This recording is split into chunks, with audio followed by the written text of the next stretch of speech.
À l'occasion d'un récent dialogue avec la presse, un des participants, en fait une participante, expliqua que pour s'en sortir, pour se développer, la Martinique devrait se rapprocher des pays voisins pour leur racheter à bas prix des produits agricoles qu'elle transformerait dans le cadre d'une agro-industrie qu'il faudrait mettre en place.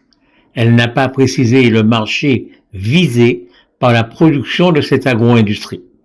Mais là encore, le discours part du principe que nous sommes un pays qu'il faut développer.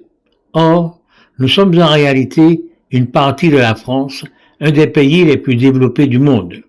Et ce qu'il nous convient de savoir, c'est dans ce cadre-là, quelle corde de l'instrument nous devons pincer pour obtenir la meilleure mélodie possible.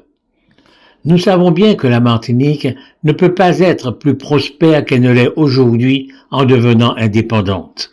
Il suffit de regarder les pays, tous les pays autour de nous pour en être convaincus.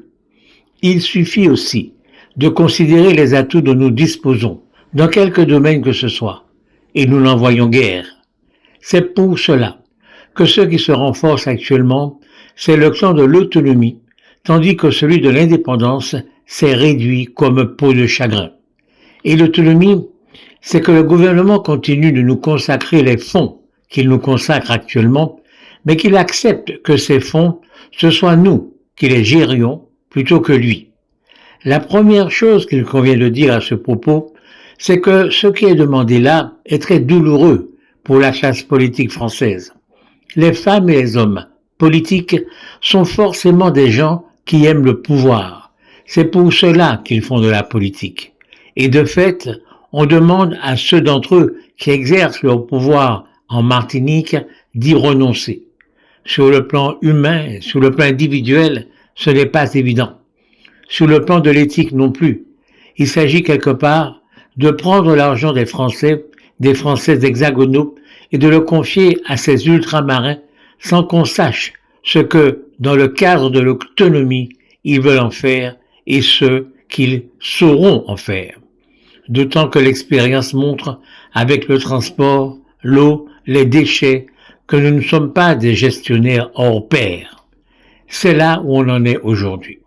Personne, curieusement, ne se demande sérieusement où est l'intérêt des Martiniquais.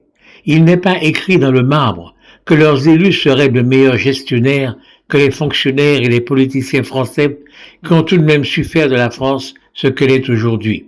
Un grand pays, même si c'est avec des hauts et des bas. Actuellement, justement, il semble que ce soit plutôt un bas eu égard à la situation financière telle qu'elle est actuellement.